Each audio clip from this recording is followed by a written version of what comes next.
नमस्कार, मैं निधि चतुर्वेदी आपके साथ रफ्तार से 50 बड़ी खबरें इस वक्त होंगी आपके सामने। 26 जनवरी की हिंसा पर बड़ा खुलासा हुआ है। दरअसल खालिस्तानी ट्विटर हैंडल से साजिश, जी अकाउंट से किए गए भड़काऊ ट्वीट्स, दिल्ली पुलिस के सूत्रों से बड़ी जानकारी आई। किसान नेता राकेश टिकैत का फिर भड़काऊ बयान, बोले नहीं खाली करेंगे सड़क। अभी भी गाजीपुर बॉर्डर पर प्रदर्शनकारियों की जमा है भारी भीड़, सरकार से बातचीत की मांग कर रहे हैं टिकैत।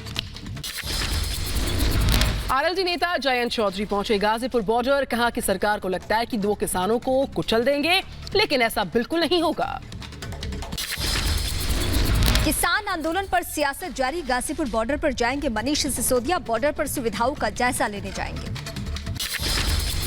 हिंसा के बाद भी नहीं मान रहे हट पर अड़े हुए प्रदर्शनकारी। गाजीपुर बॉर्डर से लेकर सिंगू बॉर्डर तक हलचल काफी तेज है। किसी भी अप्रिय घटना से निपटने के लिए बीएसएफ, सीआरपीएफ जवान तैनात हैं। पैरामिलिट्री फोर्सेस की भी संख्या बढ़ा दी गई। दिल्ली यूपी बॉर्डर पर फिर बढ़ी प्रदर्शनकारियों की भीड़। यूपी के कई गांवों से किसानों का काफिला गाजीपुर बॉर्डर पर पहुंच रहा है। कृषि कानून के खिलाफ अपनी मांगों पर अड़े हैं किसान। गाजीपुर बॉर्डर पर बढ़ती भीड़ को देखते हुए अलर्ट जारी हुआ। धरना स्थल के आसपास बढ़ाई गई सुरक्षा। प्रशासन ने किसानों को जगह खाली करने के दिए थे निर्देश।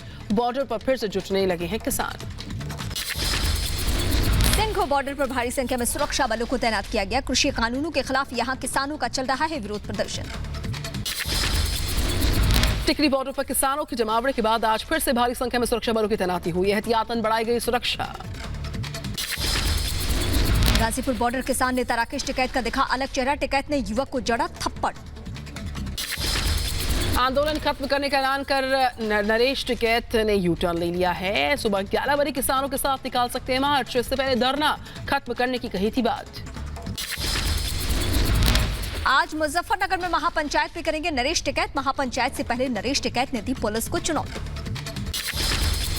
फिर से फेसबुक पर लाइव हुए दीप सिद्धू, कहा जल्द ही जांच एजेंसियों के सामने होंगे पेश। अपने ऊपर लगाए आरोपों को गलत करार दिया।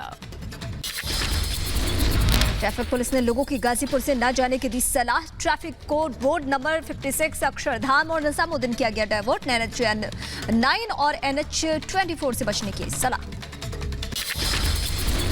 2 और किसान संगठनों ने आंदोलन किया है खत्म। बीकेयू एकता, बीकेयू लोक शक्ति ने खत्म किया धरना।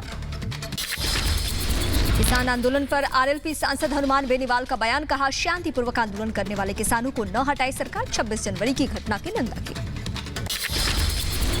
हरियाणा में सरकार ने बढ़ाई इंटरनेट और एसएमएस पर पाबंदी की अवधि। आज शाम 5 बजे तक सोनीपत, पलवल, झज्जर में बंद रहेंगी इंटरनेट एसएमएस की सेवाएं। आज से शुरू हो रहा है बजट सत्र का पहला भाग। राष्ट्रपति के अभिभाषण के साथ शुरू होगी सत्र की कार्यवाही। संसद पटल पर रखी जाएगी आर्थिक सर्वेक्षण 2020-21 की रिपोर्ट।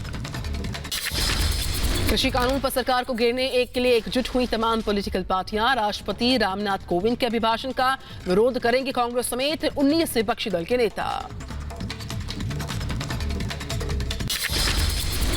बजट सत्र पर कांग्रेस की राजनीति। गुलाम नबी आजाद ने कहा बिना विपक्ष के जबरदस्ती संसद में पास किया गया तीनों ही कृषि कानून। अभिभाषण के बहिष्कार पर अकाली दल का बयान, कहा शिरोमणि अकाली दल किसानों की पार्टी है और किसानों का समर्थन करते हैं। किसान हिंसा को बताया खुफिया एजेंसियों की नाकामयाबी। आज फिर होगी हाथरस कांड मामले में सुनवाई। पुलिस ने आरोपियों के वकील को भी दी है चार्जशीट की कॉपी। मथुरा श्री कृष्ण जन्मस्थान मामले में आज भी होगी सुनवाई। कल की जिरह के बाद कोर्ट ने सुरक्षित रखा था फैसला। दुमका कोषागार मामले में लालू यादव की जमानत याचिका पर सुनवाई 8 फरवरी को पूरी हो रही है। आधी सजा सुनवाई से पहले पटना पहुंचे तेजस्वी यादव ने लालू की सेहत पर चिंता जाहिर की है। राजपथ पर 26 जनवरी के मुख्य समारोह के बाद अब आज होगी बीटिंग द रिट्रीट सेरेमनी। 7 बजे की तीनों सेनाओं की धुनें। बीटिंग रिट्रीट के दौरान सुरक्षा को लेकर बंद रहेंगे येलो लाइन के 2 मेट्रो स्टेशन। दोपहर बाद 2 बजे से 4.5 घंटे के लिए बंद रहेंगे उद्योग भवन और केंद्र सचिवालय मेट्रो स्टेशन। आज से पश्चिम बंगाल के 2 दिवसीय दौरे पर गृह मंत्री अमित शाह रहने वाले हैं। देर रात पहुंचेंगे कोलकाता। कई सारे कार्यक्रम होंगे जिनका हिस्सा होंगे वो। आज पश्चिम बंगाल बीजेपी में शामिल हो सकते हैं कई नेता। मुकुल रॉय के नेतृत्व में थाम सकते हैं बीजेपी का दामन। पश्चिम बंगाल विधानसभा के 2 दिवसीय विशेष सत्र को लेकर बीजेपी का ममता पर तंज कसा गया। कहा सत्र में जय श्री राम के नारे पर सेंसर लगाएंगी ममता। पश्चिम बंगाल के राज्यपाल जगदीप धनखड़ का ममता सरकार पर बड़ा आरोप, कहा बंगाल में किसानों को पीएम किसान योजना के लाभ से रखा जाएगा दूर। तो वहीं कोरोना वैक्सीन को लेकर संयुक्त राष्ट्र संघ ने भी भारत की काफी सराहना की है। देश की वैक्सीन उत्पादन क्षमता को बताया दुनिया की सबसे बड़ी संपत्ति। देश में पिछले 24 घंटे में कोरोना के 11,666 नए मामले आए सामने। कोरोना की वजह से एक दिन में 123 लोगों ने गंवाई है जान। कर्नाटक के बेलगावी समेत कई जगहों पर महाराष्ट्र के मुख्यमंत्री उद्धव ठाकरे के खिलाफ प्रदर्शन हुए हैं। उद्धव ठाकरे ने कहा था कि मराठी भाषी इलाकों को महाराष्ट्र में करेंगे शामिल। बेंगलुरु में कांग्रेस कार्यकर्ताओं ने किया प्रदर्शन। कर्नाटक के कृषि मंत्री के बयान पर नाराजगी के विरोध में निकाला गया मार्च। मुंबई में रफ्तार ने बरपाया कहर। गोरेगांव में वेस्टर्न एक्सप्रेसवे पर पलट गई स्टेट ट्रांसपोर्ट की बस। हादसे के बाद हाईवे पर आवाजाही बाधित रही। ग्वालियर में पुलिस और बदमाशों के बीच मुठभेड़, 3 शातिर बदमाशों ने किया सरेंडर। यूपी और एमपी की पुलिस की संयुक्त कार्रवाई में मिली कामयाबी, भारी मात्रा में हथियार और गोला बारूद बरामद। इंदौर में पुलिस को बड़ी कामयाबी हासिल हुई है। ऑर्डर पर कारतूस सप्लाई करने के आरोप में 2 गिरफ्तार। 2 पिस्टल और 80 कारतूस की बरामद की। ऑनलाइन ऑर्डर पर करते थे सप्लाई।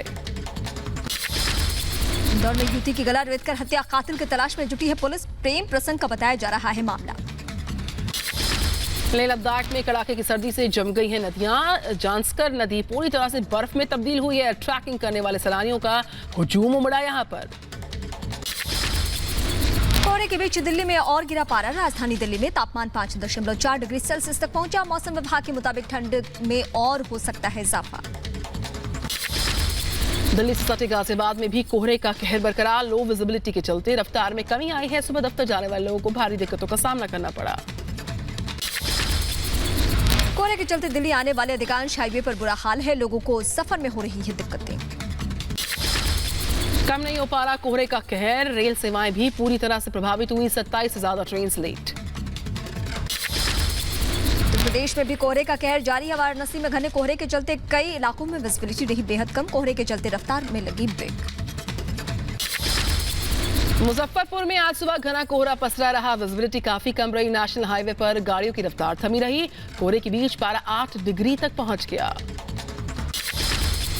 कई राज्यों से ट्रेन सेवा शुरू होने के बाद केवड़िया में बढ़ा पर्यटन। सीधी कनेक्टिविटी के चलते आसानी से पहुंच रहे हैं सैलानी। स्टैच्यू ऑफ यूनिटी और आसपास के इलाकों में पर्यटकों के आने से बढ़ा है कारोबार। गृह मंत्री अमित शाह ने ई बाइक कंपनी का उद्घाटन किया। वीडियो कॉन्फ्रेंसिंग के जरिए उद्घाटन समारोह में हुए शामिल।